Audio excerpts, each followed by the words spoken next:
Yeah, definitely could go into details there. All right, I'll get into it. So we're in a full origin story. This is my life story, everybody.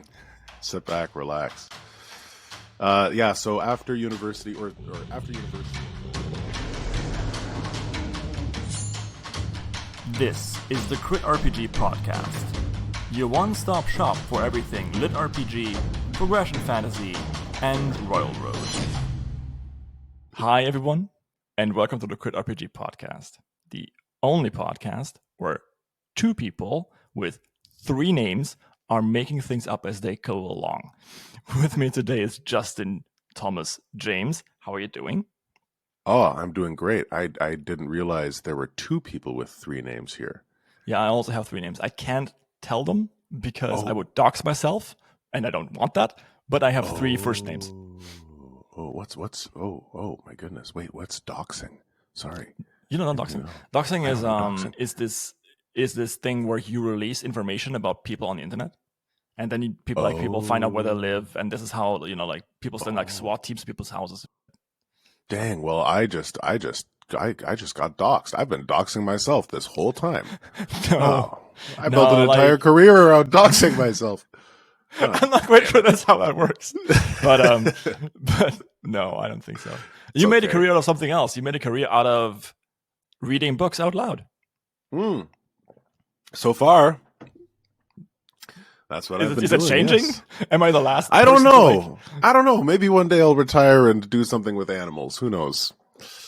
Maybe like a penguin host. Or ravens. That'd be cool. Or ravens. Yes, ravens. Polishing daggers. However you want to take that. Yep. However you want to take it. That stays in. I mean it in every sense of the word. Welcome to the podcast. Thank you very much. Okay, so we already established you were a bit tired because of a quesadilla related incident yesterday night. If you want to listen to that, it's in the bonus material, so go check that out. It's on Patreon.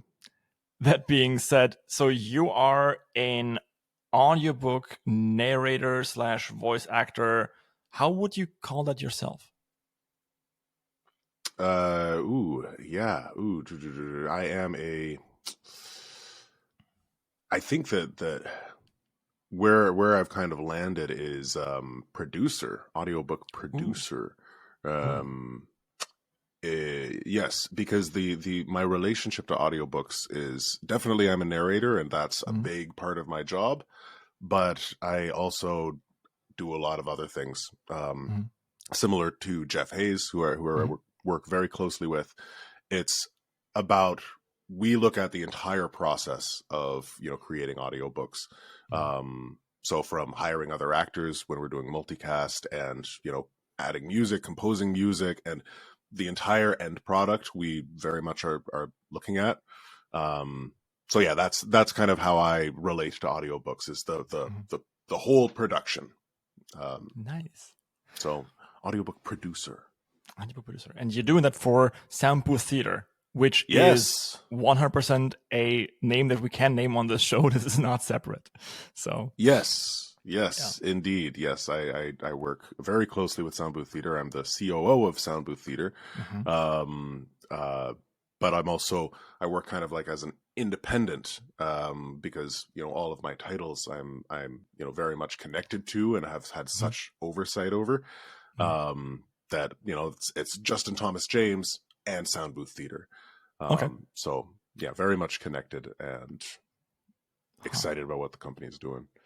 Oh yeah, man, me too. I mean, obviously, most people will know you like Soundbooth Theater, that is, from like the Dungeon Crawler Carl one. But my first encounter with you was I think it wasn't that tired actually, and I was really like blown away by the quality. And now I'm going to push my book at you when I'm done. Oh, push! Oh, how? Like for a signature? No. Or like, read this. No, it's gonna be fine. Oh, to read. Oh, your book. You're an author as well. Yeah. Oh, Most people don't know this. Yes, I also have a book. It is on Royal Road. You can read it right now. It's got pretty good ratings, and people are either super confused or they love it a lot. Which one will you be? Great. Well, one way to find out. Thank you. Thank you for that segue. Yeah, I will. Perfect. You set me up for that. Yeah, I will. Or I set will. you up for that. I'm rewriting it. I'm like not rewriting it. I'm revising it right now. I'm almost done. It's really nice. Have you getting it ready for Amazon?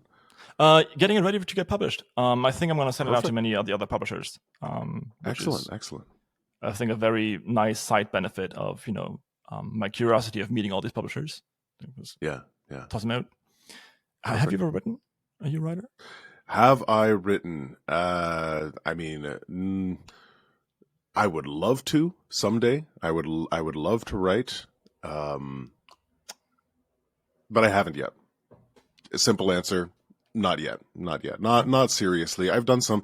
I used to be a D&D DM, so I would write a lot for that stuff, for like running campaigns and that sort of thing. But not too much since then. Is that part of your evil origin story? Dungeons and Dragons? Oh, very much part of my evil origin story. Yes. Okay. Yes. Started in high school. And then carried all the way through university. After university, started a podcast called Dice Shame, which you can listen to. I'm in the first season of that, and also a part of the Invictus stream, which was which is a streaming group that I was part of every Wednesday for a while, until things really ramped up with Soundbooth. So pretty cool. Yeah. I mean, big foundation for fantasy loving and games, and it's very much a nice feed into getting into lit RPG for sure. Dope. You need to tell me more about that, because that was a very, very vague segue, and I'm here to ask deep questions. Yeah. Let's get into it. That's just the taste. Oh, nice. So, we got young Justin. How old were you when you started? When you went Trap of the Devil and started playing D&D? Oh, I think I was 15. Okay. I was in grade 10. Nice. I believe that's 15. Yeah. Holy crap. Oh. And I didn't know much about Dungeons and Dragons, but I had a rival in high school. Actually, he was my rival, and he played the trumpet, and I played the trumpet, and I could hit the high notes, and so the band instructor put me as first trumpet and moved him to fourth trumpet, and so he hated me. He hated me for the first couple of years of high school. But then I found out that he played D&D, and I overheard him talking, and I was like, "Dude, you play D&D? Can I come over and play?" And he was like, "Sure." Oh no. And we've been friends since.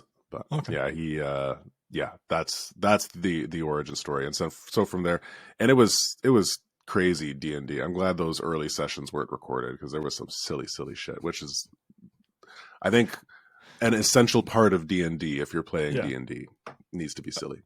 I think super silly. Okay. So how did that then translate from I've been friends with my enemies in school to reading lit RPG? I mean, obviously you were interested in D&D because you were reading a lot. No, actually, I wasn't reading all that much. I was playing a lot of video games. Oh, okay. So yeah, I'd get home from high school and I would play, Final Fantasy. Those were the games that I was most into, RPGs. And D&D, just based on the little bit that I knew about it, offered another way to connect with that world, role playing. Yeah. That's like the prime example of role playing, right? So it had something to offer that video games couldn't. That interaction, that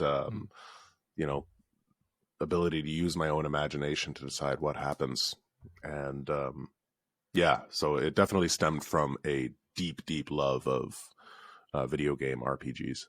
Oh, nice. That's pretty cool. That's how it usually starts. For me, man, so D&D was never really big in Germany. It was something called the Dark Eye or the Schwarze Auge in German. Schwarze And Auge, yeah, it's pretty fucking fun. I don't quite know how they came up with it. I think it was like a spin-off of D&D, and it was very similar. Okay. But they had like their own world and everything, and own races. Okay. And it's far more Conan the Barbarian than it is D&D. So like lower fantasies, like there's still spells and magic and all that kind of stuff. But I think the only races that they really had when like at the start was like humans and elves. That was it. So it was really like very German, very efficient. Okay. Yes, efficiency. So I'm half German. Are you? I don't know if you knew that. Yeah. So your last name is Yamas? Ja. Yamas. Justin Yamas. No, my mother's maiden name is Hartke. Ach, schön. Ja. That's cool. Schön. Und meine Oma ist un Krüsemark. Okay. Wait, that's like she's Southern born German, right? Wittenberger was where she was born. Oh, man. That's like... My opa was born in Schnotthorst. That sounds so weird. I've never heard of that city, but... Yeah. it's very... City is kind. It's a very, very small village, yeah. Yeah. I just as a segue, I've just this last couple of days, I've looked at this new game that's coming out. It's like Zelda-like. They are producing it in Austria, and it's called Dungeons of Hinterberg. Dungeons of Hinterberg. Yeah, where there's like this small village in the Austrian Alps that has a dungeon, and people just go there for relaxation, like smash some orcs. And nice. Then they have like ski lifts up there, and you can like ski to the dungeon and then, go in. And the protagonist is just like this law student who wants to like have some time off. So she takes like a vacation to the Alps and goes into some dungeons. I think that's charming. It's so wonderful. Sounds cozy. Very cozy. And I've been seeing that a lot more recently, also in the RPG, But cozy? Yeah, cozy, yeah.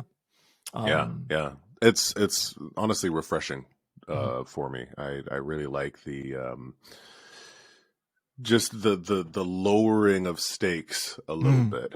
I think that for after the pandemic, maybe I wonder if that's had something to do with it, where everybody's stress levels were so high that having some content that's just like, it's gonna be okay. There's going to be a happy ending, I promise. There's going to be no dramatic twists and turns. It's just going to be some nice stuff happening and people, having fun and interacting with this cool world. Yeah, right. Shout outs to Brian Norton's Quest Academy, which is like lots of shit happening outside, but inside, we're having keggers and I don't know, like crafting cool shit and It's interesting. I think you're right. So I think in the pandemic, people were like really calming down. Afterward, I think it like kind of rose a bit again with the tension levels. Coming out of that. But yeah, I think I also enjoy the lowering of the stakes a little bit. If you're looking at historically fantasy, the stakes have never been. Well, what do you think? How many? What percentage of books have like the world will end if you don't do it in fantasy as stakes? Epic stakes. I mean, I think that whatever cozy content existed out there, it was a much smaller percentage of the market. Even Harry Potter has such high stakes. Even in book 1, it's pretty high stakes. Definitely cozy parts, but it gets intense there. Cozy parts and also Magic Hitler. So I think Magic Hitler. Yeah. So throwback to German heritage here. What? I feel it. Yeah. I think that it was a lot more common to have that, like, you know, those regular beats, that you know, standard plot where you've got the climax and then the denouement. It's yeah, it was a lot more intense back in the 90s and 2000s. Like, you would expect there to be some, you know, world shattering, or at least, you know, life of the protagonist shattering event, or antagonist, or what have you. So I've definitely been seeing cozy more as a thing recently. Yeah, I think this is completely not where I thought this podcast would go, but I'm very interested in it. What do you think constitutes cozy? Good question. That's a really good question. I'm probably not the best person to answer this because I haven't read all that much cozy. You know, I think that stakes, you know, do play a role. I think that there's also it's really interesting, right? Because stakes aren't always low. If you're looking at heretical fishing, the protagonist is literally there to, like, he's a protagonist of, like, this, like, aeons long prophecy. Okay. And cults are out to get him to, like, fulfill the prophecy, and he just wants to fish. Right. But I think maybe that is this kind of insisting on a slower life in the face of possibility of adventure, you know? Right. And then still being dragged into adventures, even though you really, like, it's the first part of The Hobbit, but in perpetuity. Okay. Right? Yeah. You think? Yeah, maybe, you know, with that book, you say heretical fishing? Yep. I'm not familiar with that book, but does it, how in your face is it that it's like he's getting, you know, roped into this stuff? How much anxiety do you feel when you're reading it? Not at all. Because, not at all. Yeah. Well, a little bit sometimes. So Okay. the full book title is Heretical Fishing: A Guide to Outsmarting the Fish, to catching fish, outsmarting the cults, and alienating yourself, or something like that. Okay. It's really, yeah. It's a really good book. He's Haylock is the first guy who I've ever had on the podcast, and his book is coming out. Or, like, when this is released, the book will already be out. So yeah, cool. Yeah. I think that's probably a big. I like that because I've seen that before as well. Again, I haven't read a whole lot of cozy, but and I haven't finished this one. But Legends and Lattes, by Travis Baldree, of course. It definitely plays with that trope of you know, leaving a world behind, a world of intense chaos and drama and death and, you know, guts and gore, and pursuing something else. Yeah. And there's a little bit of that in Dead Tired, a little bit, where the main character's motivation, you know, you feel safe reading it because Harold is so overpowered. There's no anxiety because you're like, oh, Harold will figure it out. Like, and all the characters, you know, who are against him are freaking out, but you, of course, aren't on their side. So, you know, you're fine. Even though you're identifying with, like, an ancient lich who has, like, raised kingdoms, and you're like, yeah, this is a cool dude I'd love to hang out with. Yeah, 100%. Even though his charisma is 4. Right. Yeah. That was a funny detail. Oh yeah, I love that. So there's a lot of, like, autobiographical stuff in Legends and Lattes. If you read it like that, all right. So Travis, when he was on the show, he said he mostly talked about how it was about leaving an old group and then finding a new group to, like, enjoy, you know, which is the gaming group and then the author community that he talked about, but also the way he spoke about, you know, the gaming industry. That was very interesting because it was very active and very stressful. And he even said, like, I'm not going back to making games ever because it was so stressful. And maybe that's just, like, you know, like his heroine, who really doesn't want to, like, butcher people anymore. He just really wants to do something else. Yeah, right. Wow, what a thing to connect with. That's awesome. Right, yeah. But speaking of autobiographies, I will go back to surgically removing that from your lips. So you were saying that you didn't read all that much, growing up. So there's a huge gap between high school and now. I mean, no offense, but can you fill that gap for me? I actually,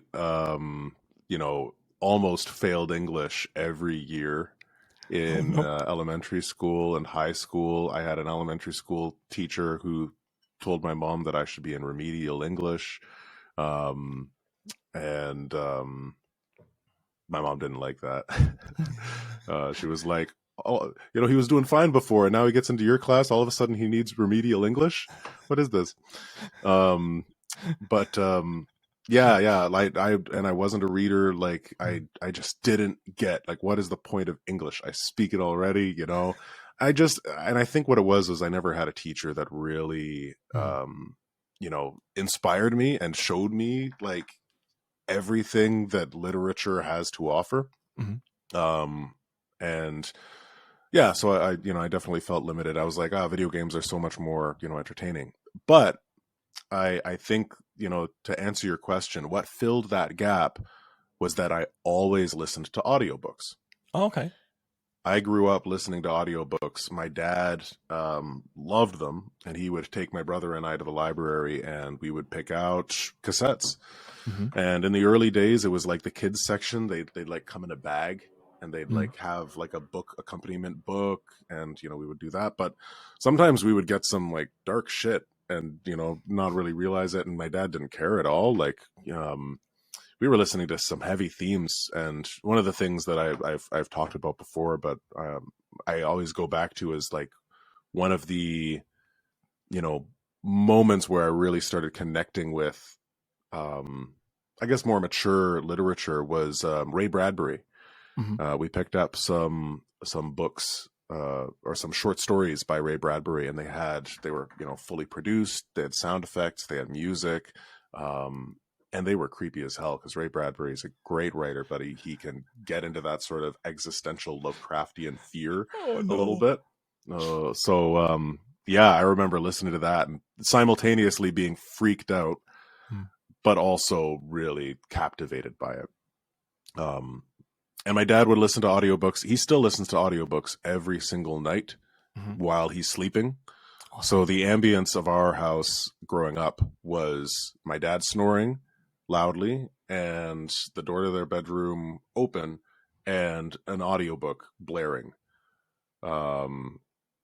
Yeah, so you'd have like a Dean Koontz book just like tearing through the entire house at 3 a.m, and then it would stop, and then you'd hear like click, click, clack, click, click, click. Max continued on his way through the, and he'd always wake up to change the disc. So I don't know if he has that problem anymore, because he's got a library app on his phone, I think he listens to. But anyway, that's amazing. That's my origin. That's really cool. Okay.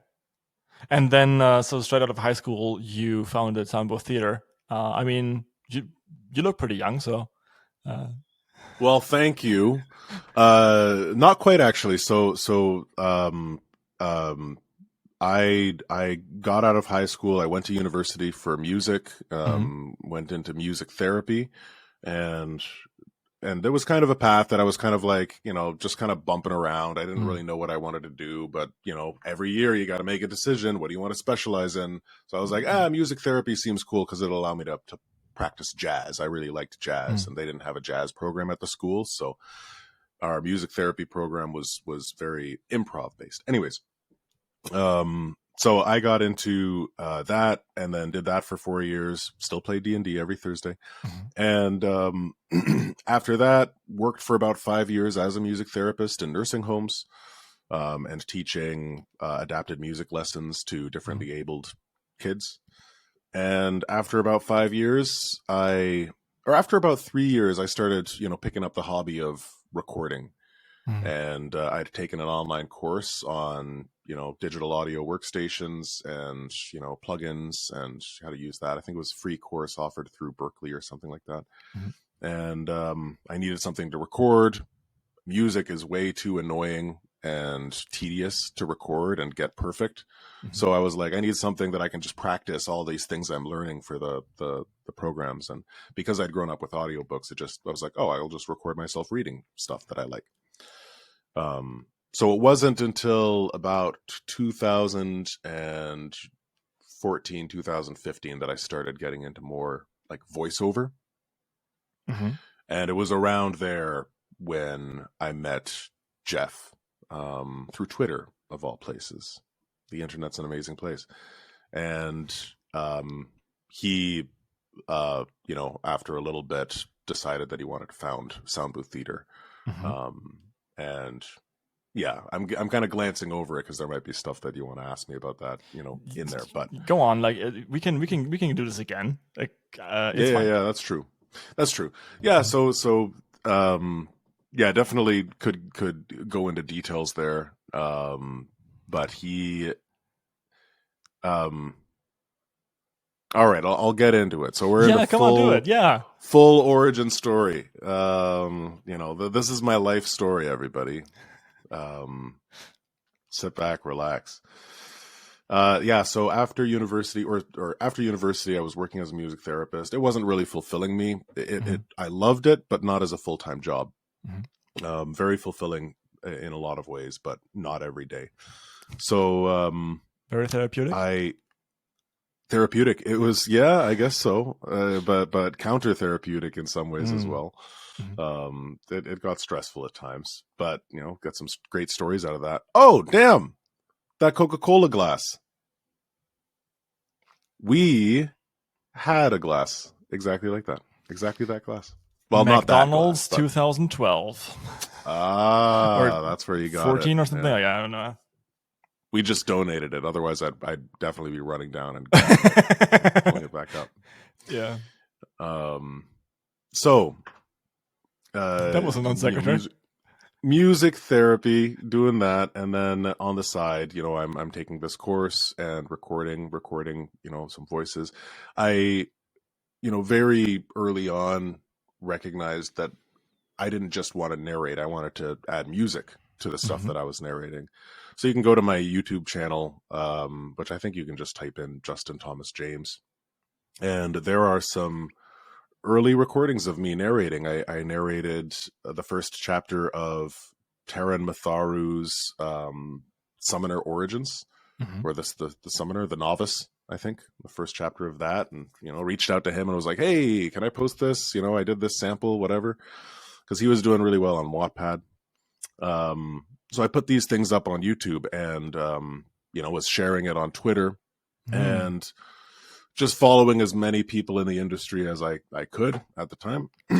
Jeff happened to be one of those people, and he heard the sample that I did of Matharu's book, and he was like, hey, yeah, you're pretty good. Like, let's talk. And so we talked for a while. I asked him a bunch of questions, and he had a project that he didn't want to work on, or that he just didn't have the space to work on, more accurately. And so he asked, like, hey, do you want to narrate this? Now, are you familiar with ACX? Yeah. So for anyone who's not, that's a platform that Amazon hosts where you can, it's basically Tinder for narrators and authors. That's very, very dumb description, but it's accurate. Yep. That's exactly it. It's matchmaking. And I knew that I wanted to be a narrator at that point, but ACX was the way to become a narrator as far as I could see. I was like, wow, like if I could only just access this program, then that would, give me the opportunity to start auditioning for projects. It wasn't available in Canada at the time. It was only available in the US and UK. So I was kind of at a standstill there, but Jeff encouraged me to work with this author, and I did. We figured out a way where I would send her the files, and then she would upload them, and then she would send me royalties because we did a royalty share. and it's a very interesting historical fantasy. Have never read anything like it. That is about the Ibu Gogo, an ancient race of like a close relative to humans that were very small in Indonesia, and a Portuguese sailor that stumbles upon this island and meets the tribe of these people, and then there's zombies. So it's a really kind of cool read. My very first published audiobook, that's on Audible. It's called The Measure of Man. Oh, nice. Either The Measure of Man or The Measure of a Man. So I did that, and but it was kind of a clunky process. Long story short, I narrate that project, and it was so clunky that I just couldn't really do it feasibly for a number of other projects. So I just narrated stuff, continued to work. And a couple of years later, I left my job as a music therapist. I was seeing someone in another province, Alberta. And I left my job, and I was, living with my grandparents, my Oma and Opa. Nice. And I was recording stuff in their basement, and it was during that time that ACX became available in Canada. You might not even know this, but my good friend Haylock just released his first book, Heretical Fishing. And he's not paying me for this, he didn't even ask for it, but I'm gonna shout him out anyway, in the most cool and flashy way that I can think of. So yeah, if you're in the market for something that's a little bit like Beware of Chicken, if you're into things like not becoming the chosen one and instead hanging out with cute animals, then this one's for you. It's available on Audible and on Kindle Unlimited. Go and give it a read. I'm sure you won't regret it. Oh, cool. And that was like the floodgates opened. I was ready to jump right in, and I auditioned for a few projects, and I didn't realize how lucky I was at the time. I thought I was just like God's gift to narration, because I just within the first 4 auditions that I did, I landed a big one. Okay. Domino Finn's Afterlife Online, reboot, and then Black Hat and Trojan. I think it's a trilogy, or maybe there's a 4th one. Anyways, I landed it, and I was reading the audition script, and I was like, this is really cool. It was lit RPG, which I didn't know what that was at the time, but it was like, oh, this character's in a video game? That's awesome. Never seen anything like that. Oh, there's like an AI? Like, oh, I know how to do an AI voice. Oh, let's do like a sound effect for the AI voice. So like, I was already like, thinking in a very Soundbooth Theater way. And I auditioned for the project, and he was like, yeah, I think I'm going to go with you. And so I narrate that project. And there were a ton of issues, and I ran into a lot of snags, and it was not an easy process. And Domino has like a really keen ear for detail, which was the best thing I could have had at that time, was an author who really cared about, getting the details right and everything being right. 'Cause I really had to stretch and work my systems in order to get it to sound better. There were audio issues that were happening that I had to iron out the kinks. And then I'd go and fix those issues, or think I'd fix them, but then other issues would pop up. So something was messed up in Ableton, which is the program that we use, or that I used at the time and still use. And so he was great. He was fantastic to work with. He would give me like a big list, and it really, that attention to detail really helped me become a much better narrator much faster, and much better audiobook producer much faster. So I finished that book, and I bought this microphone to record that book, actually. And then I was like, okay, well, I narrated reboot, so I don't know, that was. I guess every 4 auditions, I'll get something. So I'll just audition for 4 more. I'm sure I'll get something else. Okay. Oh, I was wrong. Oh no. Oh, was I ever wrong? I had auditioned for, I think, 20 different projects and didn't get a single one of them. I got maybe 2 tiny little kids joke books. Okay. Joke books for kids. And you can find those as well. They're pretty ridiculous. Okay. Yeah. There's a bunch of like, there's just, and they're great. I added sound effects and stuff. Like, what do you get when you cross an elephant in a hat? I wish I actually had a joke there. I totally set that up, and I don't have a punchline for that joke because it's not actually a joke. Anyways. An elephant. An elephant. Yeah. We'll go with that. The jokes were that level. Okay, cool. Yeah. Yeah, that was pretty wow, thank you so much. Thank you. Thank you. Hey, you've had some good ones today. Yeah, I'll tell you when they're good. Blind chicken, eh? So I did a couple of those, and those were actually pretty fun. And believe it or not, those titles, like I got like paid $70 like to do each of those. But we did royalty, and I was like, I'm not going to make anything on royalty.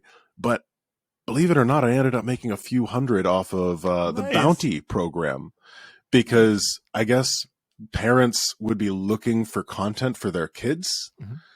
And the whole bounty program, I don't want to get into like the details of how it works necessarily, but I guess they would be signing up for Audible subscriptions just to get this joke book for their kid. So I think we had like 10 or so, bounties, and that's like $500, cool. Anyways, they're very rare. It's very rare to get a bounty. That's the most I've ever gotten bounties was off of these joke books. That's pretty cool. Yeah. So anyways, so I was doing that, and I was like, shit, like I can't afford this. I've left my job. And I did this one book, and it was good, but I got to figure something out. So I was like, wait a second, I really liked that genre, that lit RPG thing that Domino was doing. Maybe I can find more of that. And so I go on Amazon, and this is my favorite part of the story, actually, because it all kind of ties together. Where I'm like, okay, lit RPG. Oh, here's a title. What was that one called? I looked at lit RPG titles, and the first one I found, I was like, oh, okay, let's see if it has an audiobook, and okay, it has an audiobook. And I just glance and, see that it does it. So I clicked on a number of them. They all had audiobooks. But as I was clicking through, I realized that I was seeing that they were narrated by the same person. Okay. Jeff Hayes. Yeah. And so I was seeing Jeff Hayes. And I'm like, wait a second. At first I was frustrated. I was like, who the hell is this guy? Just scooping up all the lit RPG titles. And then I have a moment where I'm like, wait. I recognize this name. It can't be. And I go into my Twitter, DM history, and lo and behold, it's that Jeff Hayes. Okay. And I was like, wait, this is great. So I reach out to him on Twitter. He gives me his email, and then we get back in contact. And he's starting something up. He'd been streaming Soundbooth Theater live by that point. And like he showed me the channel. He's like, yeah, I want to do something with this. Like, I want to kind of create like a community. Would you be down to, come on the show at some point? And I was like, yeah, for sure. And I went on with, he was also at the time, another narrator had reached out to Jeff Hayes. Another budding narrator had reached out to Jeff Hayes and had asked him, questions about getting into the industry, and like sent him a sample of their voice. And Jeff was like, hey, yeah, you've got something here. He gave her some pointers. I've already spoiled a little bit. Gave her some pointers. And I I ended up meeting with this person and instantly fell in love with her because she's absolutely amazing. And now she's one of the, if not the most well-known lit RPG narrator out there. And I'm sure you know who I'm talking about. Do you have an idea? Well, I don't want to like put my foot in like some like. Oh well, I guess I set you up to put your foot in your mouth for sure. Yeah. Because like, I can think of 2, maybe 3, but I don't want to be like. Okay, well, I'll just say it. But this was Andrea Parsno. Oh yeah, this was Andrea, and so you can find the very early days of Soundbooth Theater. You can find my inaugural episode with Andrea Parsno. It exists. I don't remember. I probably said some bullshit because I didn't know what I was doing, but she was fantastic. I absolutely love working with her when we get to work with her, and that time I was just like, wow, like I've definitely found my people. Yeah, she's on. Her episode airs on this Sunday. Oh, nice. Yeah. Oh, okay. How was the recording? Oh, it's amazing. Right? Oh, yeah. Like she's just such a like loving, like, but also like boisterously fun person. We laughed and she gives great hugs. Yeah. Yeah. Oh yeah. She's hilarious. She's just like really, really great. Like I don't want to say the greatest because I don't want to like demean anyone, but like recording with her was tremendous. We laughed, we cried, we had a really good time. Oh. Yeah. No, it was really, really cool. She told me a story about her school years. Oh, that okay. was that was like really interesting. Pretty intense. Yeah. If you want to listen to that, you can do that on my Patreon. Oh, really? Yeah. Anyway, nice. Good one. Yeah, I got better at these. People have been telling me to advertise myself more because I'm worth it. They're lying, of course, but you know how it goes.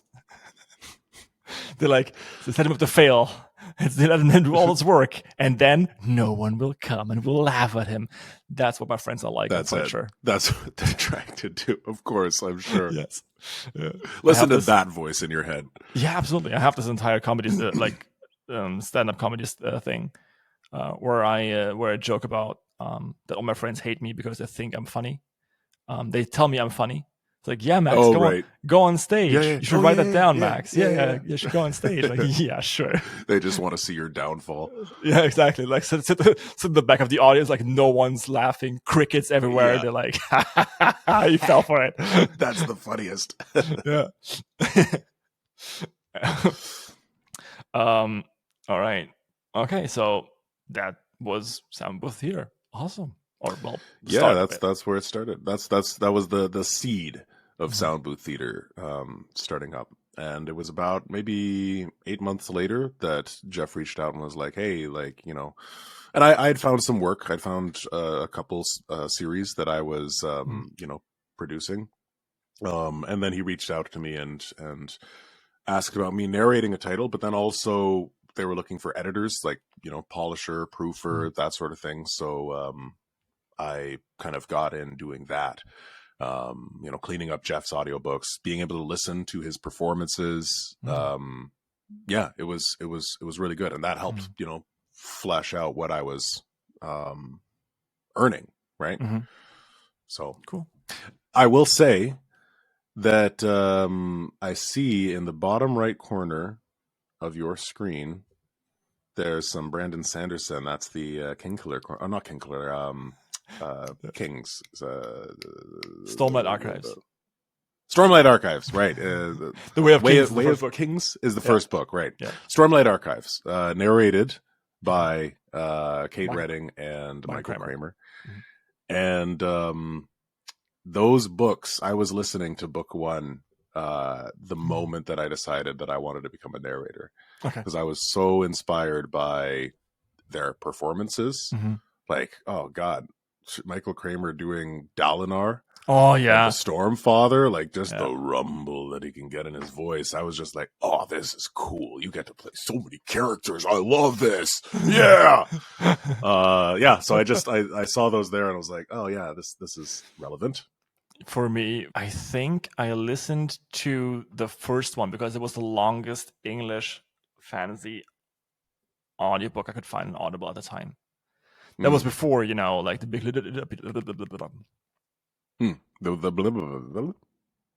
And see, if I wasn't doing that, if I somehow found a way to speak slower, I would also try the whole like narration thing. But I'm just not that person.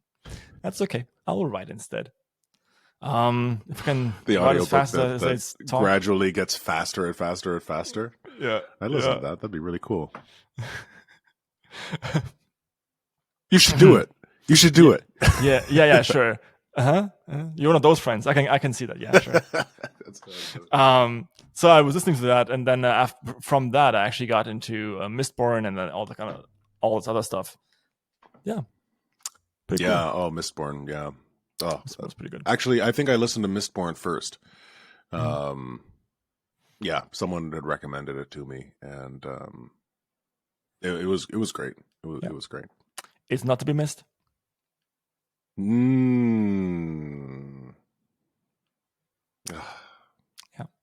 that joke was born of this conversation.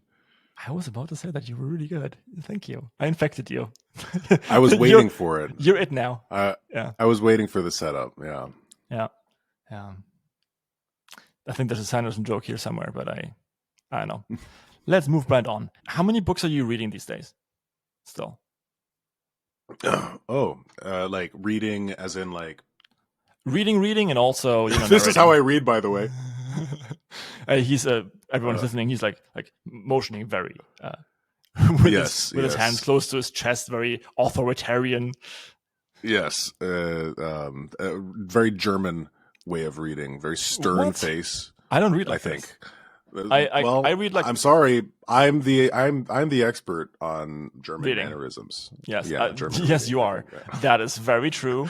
I'm sorry. I didn't. I don't know why. There's just like I can see like this. Like this is how you read. I can make this joke because I am German.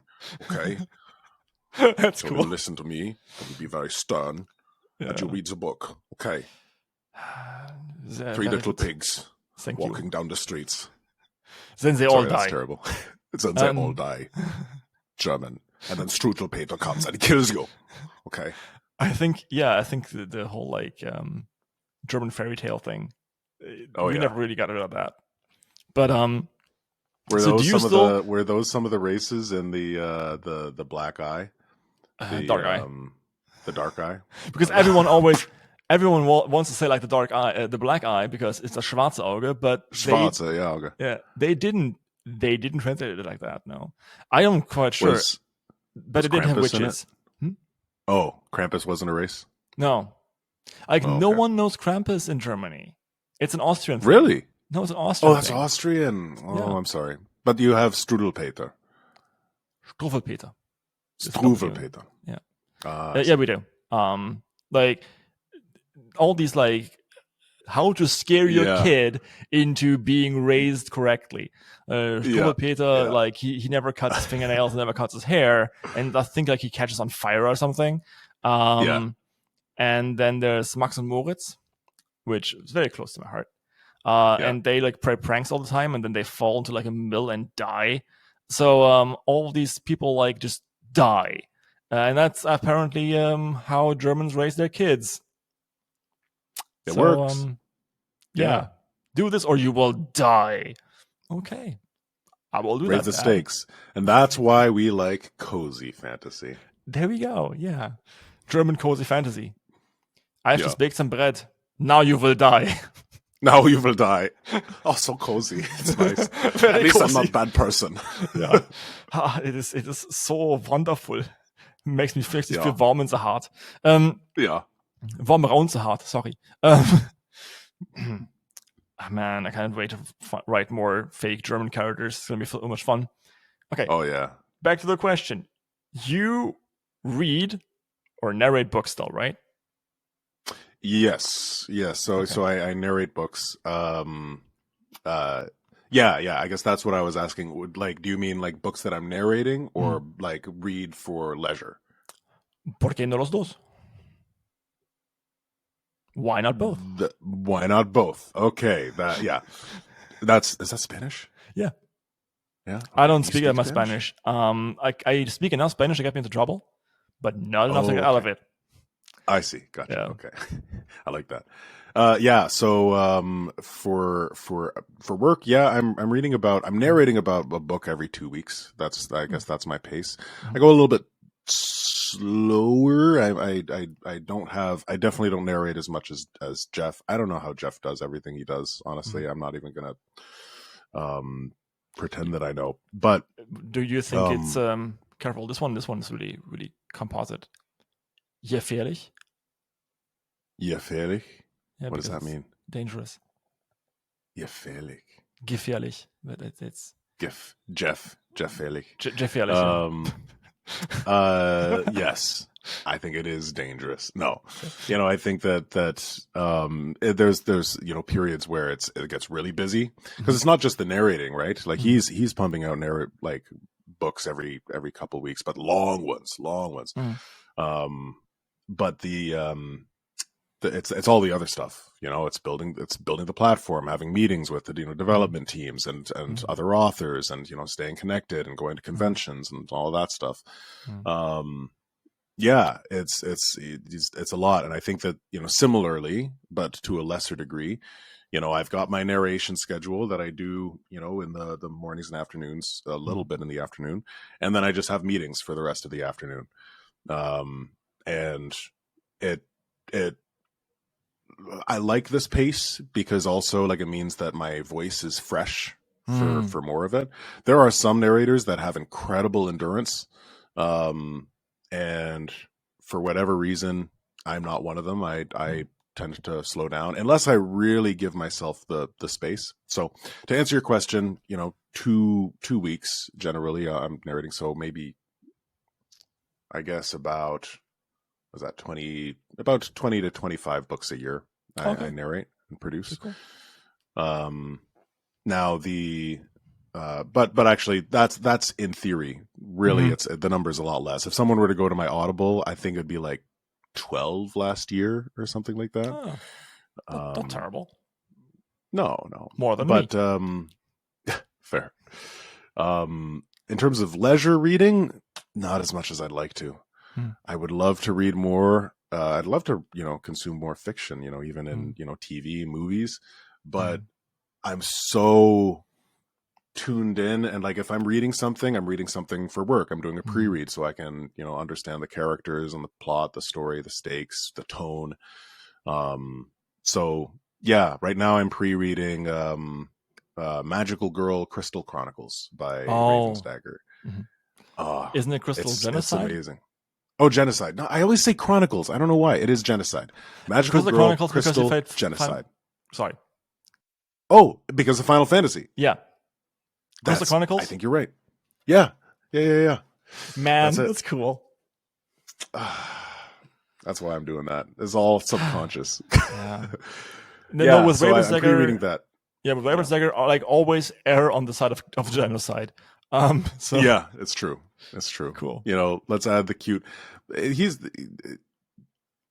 the cozy again, it's very cozy. It's a very cozy read. But then you've got this Attack on Titan element that's just really intense and gory. But no idea how he does it. Yeah, he read my book balance. And returned it to me and was like, Max, look, I read very, very simple stuff. I'm like, no, you don't. He's like, no. I write stuff about girls who hug the system box or, lesbian cyberpunk samurai. This is too complex. I'm like, oh, I'm so sorry. No. I think he's doing great. But yeah, anyway, genocide aside. Genocide? No? Genocide from that. Yeah. Thank you. That was good. Thank you. It was really good. I like that one. Thank you. That was good. Yeah. I just wanted to do one too. Yeah. Oh my God. Now I want to add an item in some book that I don't know where, but alcohol, really high percentage alcohol, and call it Genocider. Yeah. Genocider. No, that's good. Oh, I like it. Okay. We will get to that. We will get to that quesadilla jokes at some point. I'm quite sure. It's rolling around back there. You know when you're like you do getting closer because it's rolling round. around back there. The quesadillas are around. Yeah. See. The subconscious is working on it. Yeah. So let's get back to our main cast. Can I get in there? Okay. Questadilla? Main questadilla. The main questadilla. I think that could be a little RPG. That could be it. Yeah. Right. That could be a little RPG. Like Mexican lit RPG. Oh my god, that Mexican food lit RPG. I cannot write it because they would be so friggin' racist if I did that. But oh shit, yeah. Yeah, I don't even want to talk about it. Nice. Good staple. I like it, but very well constructed. The delivery was spot on. Well constructed. Do you ever I like that too. Yeah. You just stuffed it in there. Did you ever hang out with comedians? I was, well, not comedians, but I was in Soundbooth Theater. I guess so. you are still in that, I think. I still am. Thank you. Oh God, it was just a dream. Yeah. I was in theater sports. Mm-hmm. You can see what happened there. Theater sports in high school, which was the improv club at our school. So nice. Wednesday, Thursdays we would practice games, and then Friday we would do a show in the theater room for the rest of the school. Cool. All right. Yeah, it was a fun gig. If you ever hang out with stand-up comedians, getting these people to laugh is the toughest job on earth. Oh yeah, because they always add. No, you hang out with them and someone one of them drops a joke that's like kills. It completely slays. And they're all staying there, stone faced, and like very well constructed. I like it a lot. The delivery is spot on. It's the coolest thing. Hanging out with comedians is one of the best things you can do. Because like when they're really let loose and comedians start laughing, the jokes are prime. Really good. I guess that feels it's like a higher standard. Like if you can get a comedian to laugh. Yeah, it's like it really raises the average, the co-median. Anyway, wow. Yeah, thank you. Wow. Yeah, that was very good. Thank you. Just like that, they speak just like that. Instead of just laughing. Yeah, it's like very well done. Yeah, very well executed. Yes. Yes. Like one of them at one point was like literally like Stone was like, yes, LOL, yes. Then he got slapped. So my main question about asking you if you were still narrating books is how do you decide which one you take? I think this may be something for the Soundbooth Theater pub crawl that we can do later. Sure, yeah. But in general, like, are you in a position to say like, no, I will not read this crap? Like I say it like that too. Yes, of course. What is this? You're German, yeah. Was ist das? We established this. Yeah, da. Yeah. Good question. It's changed over the years. There's a few factors that go into whether or not I'm going to narrate a book. And I think this kind of ties into Soundbooth, but also very much ties into me, as an individual. Before this past year, pretty much, I would really judge books by their covers and their Amazon rankings. And I'd look at the ranking and I'd be like, okay, all right, this is doing really well. People are really resonating with it. It's getting great reviews, and the cover's great. So I can take this one on, and that was a mistake. I thought that I didn't have the time to read the book and get into it. And there's a lot of books out there. And the indie sphere is there's so many. Now, don't get me wrong, actually, because sometimes it's definitely worked out in my favor, where I've taken a book because I liked the cover, I saw the ranking was doing well, and then I've taken books where it was just ranking. It was just ranking, and I didn't read a word of it. And I World Tree Online is an example where I didn't read a lick of it, and I ended up loving it. I love that series to death, and I connect with it. And that's the main thing that I realized was missing in that process was, do I, as a narrator, connect with this? Or as a producer, rather, as the producer, as the person that's like, looking at the overall vision. I guess creative director is maybe a more accurate sort of title, but looking at, like, does this inspire music in me? Like, if I want to, do I want to compose for this book? Do I feel connected to the story? Do I feel connected to the characters? I didn't think that really mattered.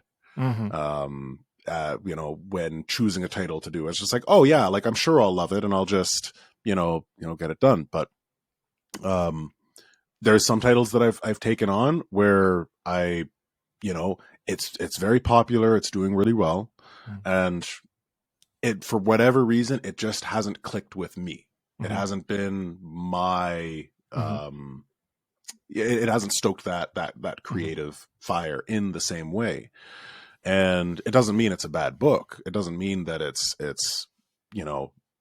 shouldn't be narrated, but it just means that, maybe I wasn't the right narrator for it, but because I jumped for it, you commit, you sign agreements, then you start reading it, and it's like, oh, okay, this isn't me. This isn't me. I shouldn't be doing this book. Oh no. So I think the very least I was doing was just like reading the first couple chapters and getting a sense of like, okay, all right, this is first person but a male POV, or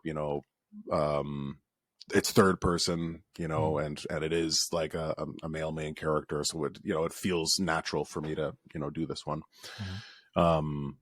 So yeah, there definitely have been titles like that. So now I am doing a lot more reading. I'm doing a lot more kind of vetting and just kind of like skimming through. Not necessarily skimming, it still takes me a while, but getting like a rough what's that called that they do in movies with the pictures? It's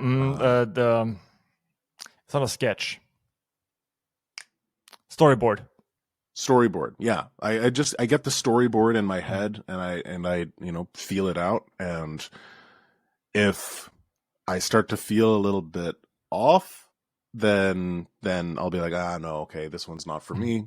Even if it's doing really, really, really well. If it's doing really, really, really well, then like there is also like the actors, kind of like, okay, how can I make this work? Can I make this work?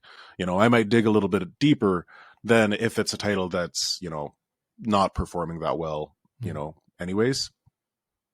And then there's the titles that aren't performing well, but that I'm super passionate about, that do stoke that creative flame. So it's a balance. It's about balance between, is it going to make money?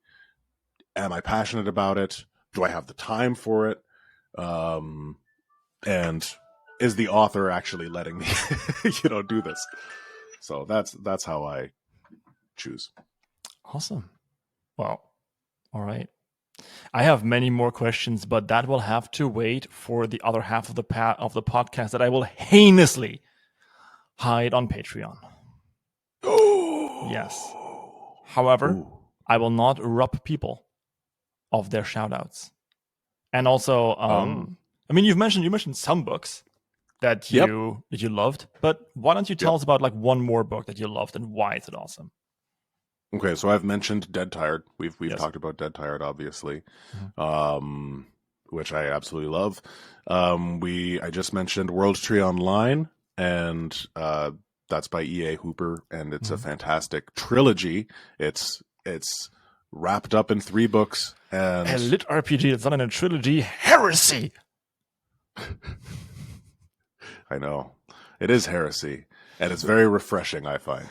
Very refreshing. Oh my god! This is going to be the tagline for this podcast. Very refreshing heresy. Very refreshing. Very refreshing heresy. That's right. Oh my god! I need to tell this to my. Oh my god! This is so good.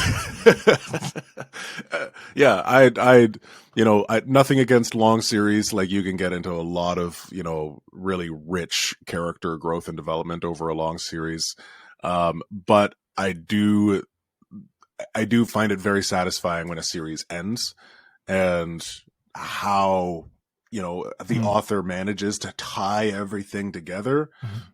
Seeing how EA did that with World Tree, I was just like, wow, this is really cool. Each book gets better, and the last book, it's just so satisfying because it all connects. So yes, a heretical yet very satisfying and refreshing series. And lastly, I will mention Archemi Online, as that's kind of like my. Oh god, I can mention so many more. Yes, but please don't. It's one book. Okay, I won't. No. Like, one. Yeah. I usually what I do is, after the show, I collect all of them, and this is also for you, dear listener and or watcher. I collect all of them and I put them underneath the podcast so you can check them out. There's Amazon links. Amazon links might be affiliated with me, and I might earn a little commission. Oh, I have to say that. Nice. It comes out automatically. That's good. That's good. You tell the people what's up. I definitely earn money. If you go and you pick up these books, I make money too, and Jeff makes money too. And I would love if you bought all of these books on soundbooththeater.com. Well, these ones aren't available on soundbooththeater.com. Well, unfortunately. Dead Tired. Okay, so Dead Tired, you can go and you can click the link to Audible, and if you aren't, and then you can buy it that way, and it's a special link that if you aren't Audible member, then and you become an Audible member because you've picked up Dead Tired, then we get the bounty. That's the bounty program. But we do have the Dead Tired 2 cold reads on the platform. So if you want to sneak peek into book 2, you can get them there. Dead Tired 2. Too tired, too furious. That's good, actually. That's very well executed and delivered. Thank you. Executed because it's dead? Oh!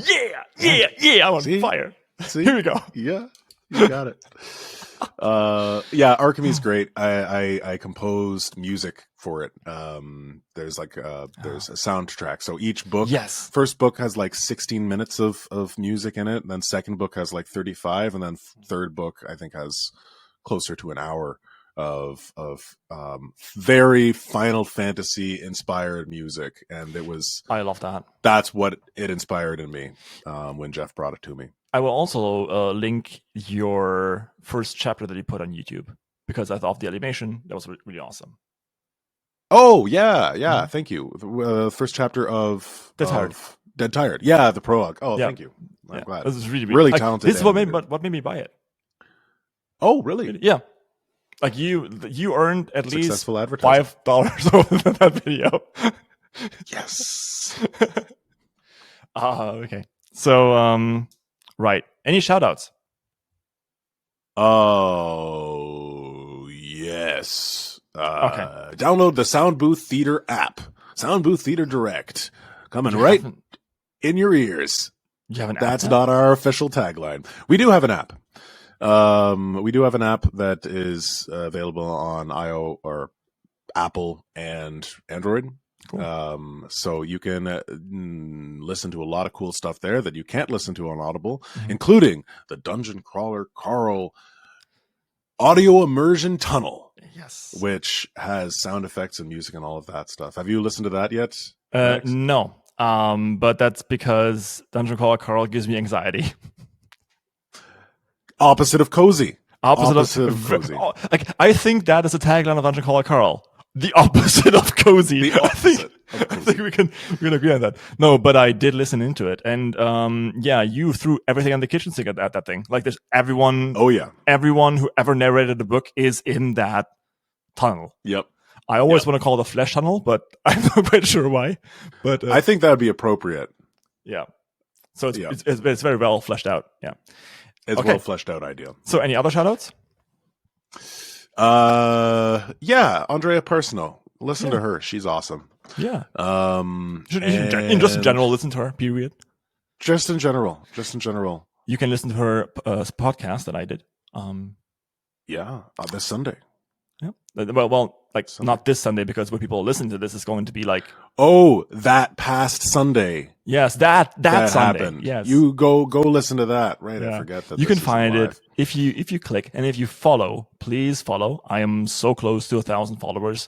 Please follow. Ain't that great? Oh, also, I finally thought of a quesadilla joke, but it was too cheesy. Oh, that's good. Thank you. That's good. Okay. On that very satisfying note, we will end this podcast.